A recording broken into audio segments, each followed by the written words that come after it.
يا جدعان يا جدعان، الناس اللي حاطه عينيها علينا تشيلها يا جدعان. يا جدعان ارحموني، انا لا اول ولا اخر واحد جاب عربيه. انا راجل شغال من صغري وطالع عين امي وطافع الكوته عشان اجيب عربيه. الناس كلها بصالي ليه؟ انا كل ما اطلع من النور اخش في تحضيره. انا مش جايبها كاش يا جدعان والله، ولا معايا فلوس اللي انا اشتري كاش. انا جايبها قسط، اقعد 10 سنين اسدد في قسطها. العربيه انا جايبها ومش عارف احط فيها بنزين، مش عارف اغير لها زيت. الناس بصالة على ايه وحسانه على ايه؟ ارحمونا يا جدعان. انا يا جدعان موقف العربيه امبارح عند البيت، اصحى الصبح الاقيها متخربشه. اصحى الصبح ادور العربيه الاقيها مش عايزه تدور. خلاص يا جدعان، انا يا جدعان ابيع لكم العربيه.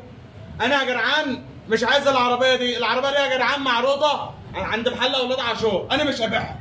ده كمان طقم السرايم باظ.